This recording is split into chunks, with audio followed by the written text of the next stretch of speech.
Why am I still alone even after healing so much?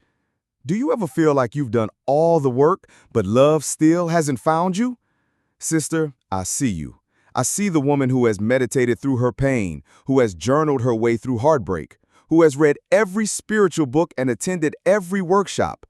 I see the woman who has healed her inner child, cleared her chakras, and spoken affirmations into mirrors until her voice went hoarse. And yet, there's still that quiet ache at 3 a.m., that profound loneliness that whispers, maybe I'm just meant to walk this path alone. This isn't the loneliness of having no one around you.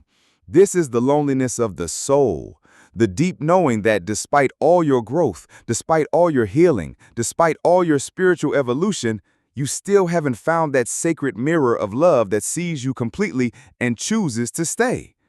You've done the work.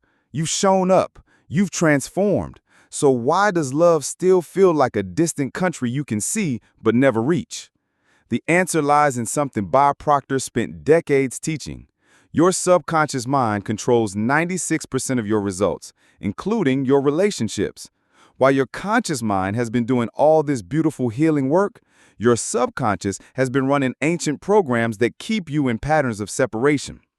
Today, I want to expose 3 mindset traps that are keeping you energetically unavailable to the love you're desperately seeking.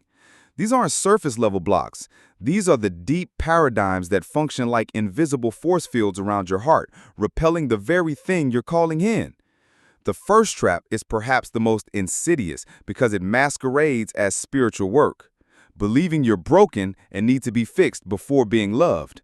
Oh, beautiful soul, how many times have you told yourself, I just need to heal this one more thing and then I'll be ready for love? How many times have you looked in the mirror and seen not your radiant magnificence, but the work that still needs to be done? How many times have you postponed opening your heart because you convinced yourself you weren't healed enough yet? This paradigm is like standing at the door of love, keys in hand, ready to unlock your heart to receive, but unconsciously gripping the deadbolt from the inside. You're simultaneously trying to open the door while keeping it locked, creating an energetic contradiction that love cannot penetrate. Operating from the belief that you're broken, your vibration becomes one of almost ready.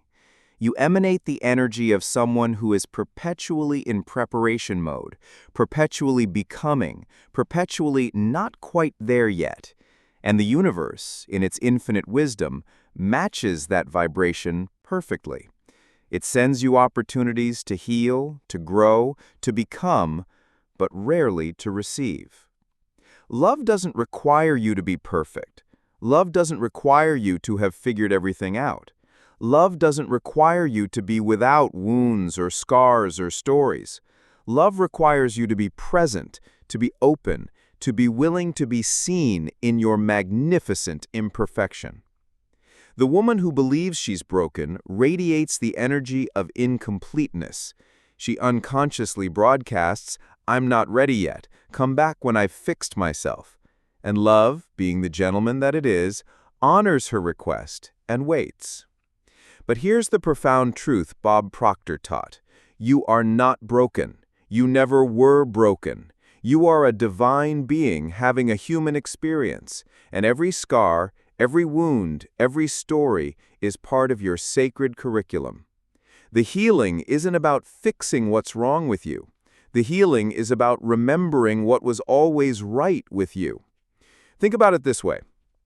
A diamond doesn't become valuable after it's been cut and polished. A diamond is valuable because it is a diamond. The cutting and polishing simply reveal what was always there. You are not becoming worthy of love through your healing journey. You are revealing the worthiness that was always there. This trap keeps you in a perpetual state of preparation, never arriving at the moment of receiving. You become so addicted to the process of healing that you forget the purpose of healing, which is to return to your natural state of wholeness, your natural state of love. The woman caught in this trap will spend years, sometimes decades, in spiritual workshops, therapy sessions, and healing modalities, always feeling like she's making progress, but never quite arriving at the place where she feels ready for love. She's running on a treadmill of self-improvement, getting stronger, but never actually getting anywhere. Your subconscious mind, which doesn't distinguish between what's real and what's imagined, between what's past and what's present, continues to replay the old story. I'm not enough. I'm not ready. I need to do more work. And this story becomes your reality. But what if the work isn't about becoming someone different? The work is about remembering who you already are. What if instead of asking, what do I need to heal to be ready for love, you started asking, what do I need to remember to allow love in? What if the very longing for love that you feel is not evidence of your brokenness, but evidence of your wholeness? What if that ache in your heart isn't empty space that needs to be filled, but simply love calling to love, the divine within you recognizing the divine that's seeking you? The energy of I'm not ready yet creates a vibrational wall that love cannot cross. It's like trying to fill a cup that has no bottom. No matter how much love pours toward you, it never feels like enough because the container of your self-worth has holes in it. But when you shift into the energy of I am ready now, I am worthy now, I am lovable now, something magical happens. The walls come down. The energy shifts. You stop being a seeker and start being a receiver. This doesn't mean you stop growing or healing or evolving. It means you stop using your growth as evidence of your inadequacy and start using it as evidence of your magnificent capacity for expansion. The woman who believes she needs to be fixed before being loved is like a flower that refuses to bloom because it thinks it needs to be perfect first. But the flower doesn't become beautiful by waiting. The flower becomes beautiful by blooming, by opening, by allowing its natural radiance to shine through. You don't need to be perfect to be loved. You need to be present. You don't need to be healed to be worthy. You need to be willing to be seen. What part of you still believes you're not ready to be loved? Is being independent protecting me or isolating me? There's a woman I know intimately. She pays her own bills, makes her own decisions, and has created a life that looks enviable from the outside. She's strong. She's capable. She's independent. She has her own home, her own career, her own dreams. She can change her own tire, fix her own problems, and handle her own emergencies. She's proud of her independence, and rightfully so. But when the sun sets and the world grows quiet, when the achievements fade into the background and the silence becomes deafening, she feels it. That profound emptiness that independence can't fill. That ache for connection that success can't satisfy. That longing for someone to see her, really see her, beyond her capabilities and accomplishments. This is the second trap. Confusing emotional protection with independence. Oh, sister, how many of us have built kingdoms of self-sufficiency on the foundations of old wounds? How many of us have learned to be everything to ourselves because we couldn't trust anyone else to show up? How many of us have become so good at being alone that we've forgotten how to be with someone? Bob Proctor taught us that what you suppress vibrationally, you express in your results. When you suppress your need for connection, for intimacy, for partnership, you express isolation in your reality. When you suppress your desire to be cherished, protected, and adored, you express distance in your relationships. The woman caught in this trap has learned to equate needing someone with weakness. She's learned to equate vulnerability with danger. She's learned to equate receiving with owing. And so she builds walls that look like strength, but feel like prison walls from the inside. This isn't about condemning independence. True independence is beautiful. True strength is magnetic.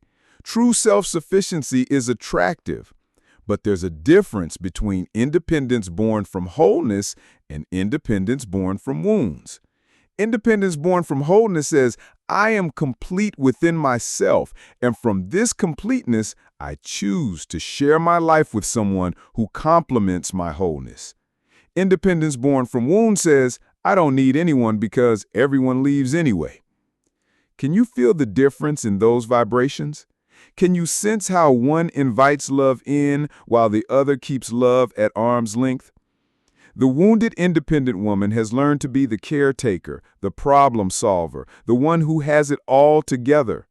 She's learned to be the safe space for others while never revealing where she needs safety herself. She's learned to be the rock, the anchor, the steady presence, while secretly longing for someone to be her safe harbor. But here's the invisible trap. The energy of, "I don't need anyone," creates a force field that repels the very people who might want to be needed by you. When you broadcast complete self-sufficiency, you unconsciously tell the universe, "I'm fine alone. Don't send me a partner. I don't need one." And the universe, always honoring your vibration, says, "Okay, if you're fine alone, I'll support you in being alone." This trap is particularly insidious because it's socially celebrated. We live in a culture that worships independence, that tells women they should be complete within themselves.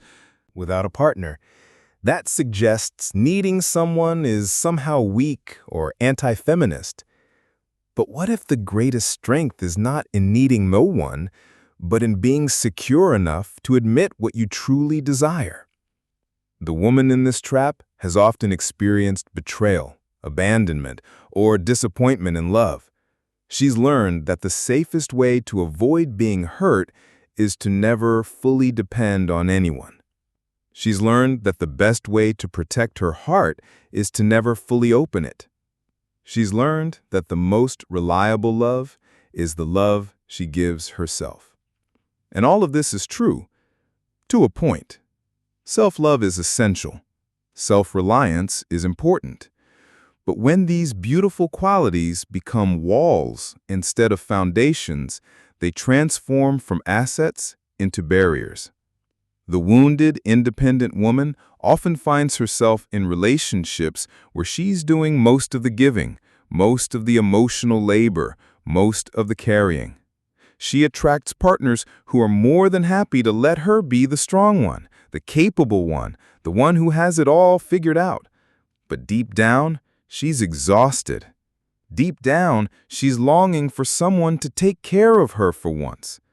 The paradox is that her hyper-independence actually attracts dependency. Her over-functioning creates under-functioning in her partners. Her strength becomes a magnet for weakness, not because she's attracting weak people, but because she's unconsciously signaling that she doesn't need strength from anyone else. But what if receptivity isn't weakness? What if allowing someone to care for you isn't giving up your power, but sharing it? What if interdependence isn't codependency, but the natural flow of love? Think about it this way. A river doesn't become less powerful by joining the ocean. A river becomes part of something greater while maintaining its essential nature.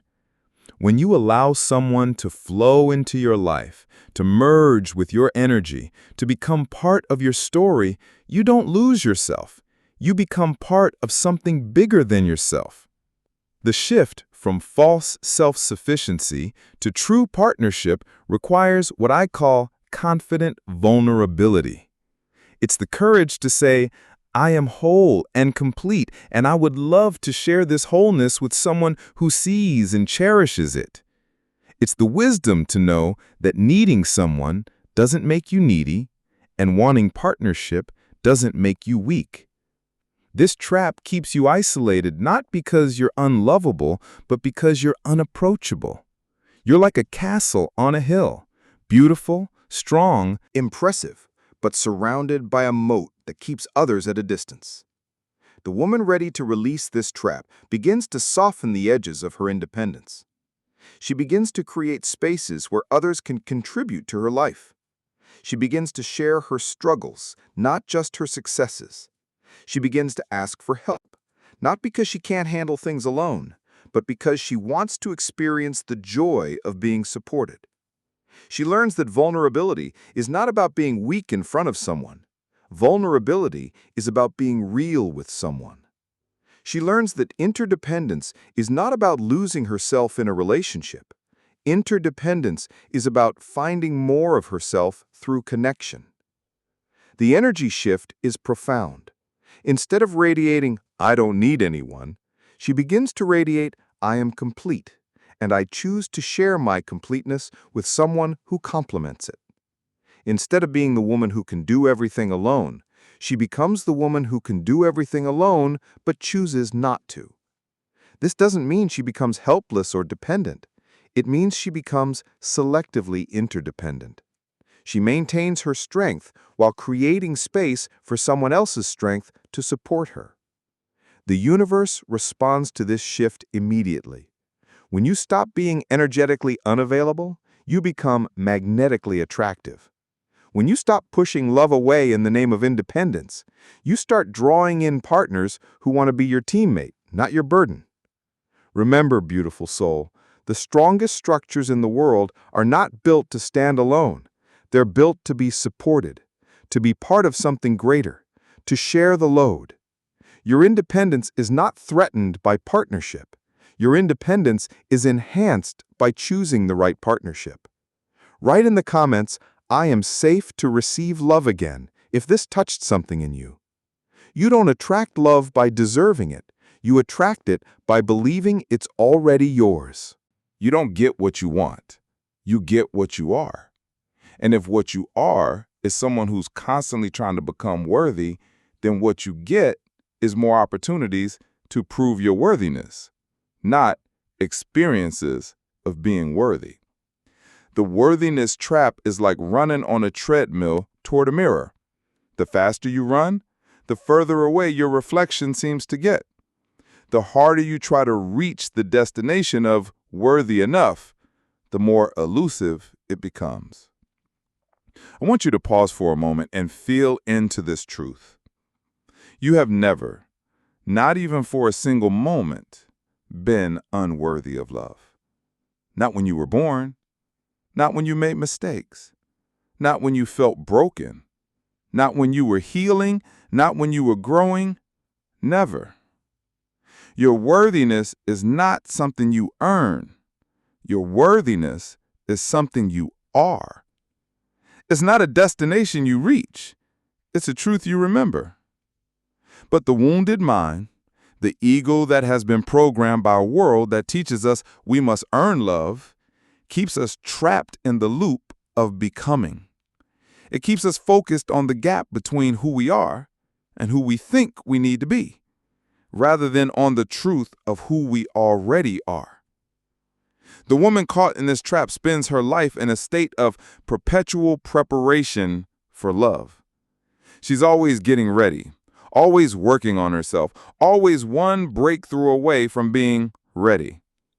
She treats love like a reward she'll receive when she's finally good enough, pure enough, healed enough, spiritual enough.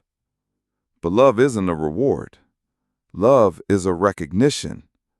Love isn't something you earn. Love is something you allow. Love isn't something you become worthy of. Love is something you remember you've always been worthy of. Not as like a queen who has forgotten she's royalty. She's sitting in her throne room, dressed in her crown and robes, surrounded by her kingdom, but convinced she's just a peasant girl who somehow wandered into the wrong castle. Your worthiness doesn't come from your achievements. Your worthiness doesn't come from your healing. Your worthiness doesn't come from your spiritual growth. Your worthiness comes from your existence. You are worthy because you are. When you operate from the energy of, "I'm not worthy yet," you create a vibrational barrier that love cannot cross. You become like a radio tuned to the frequency of not enough, and the universe, always responding to your vibration, sends you experiences that match that frequency. But when you shift into the energy of, "I am worthy now," something miraculous happens. You stop being a seeker and become a receiver. You stop being someone who's trying to earn love and become someone who's ready to recognize love when it appears. This shift isn't about affirmations or positive thinking. This shift is about remembering. It's about excavating the truth of who you are from beneath the layers of who you've learned to be. Stop trying to earn love. Start being love. Stop trying to become worthy. Start recognizing your worthiness. Stop waiting for permission to receive love. Start giving yourself permission to be loved. The woman who knows her worth doesn't need to prove it. The woman who knows her worth doesn't need to earn it. The woman who knows her worth doesn't need to wait for it. She simply embodies it, and the world responds. Your worthiness is not a question mark. Your worthiness is an exclamation point. Your worthiness is not something you develop. Your worthiness is something you declare. Your worthiness is not something you become. Your worthiness is something you remember. And when you remember, when you really remember, everything changes. The energy shifts, the vibration transforms, the universe realigns itself to match your new frequency.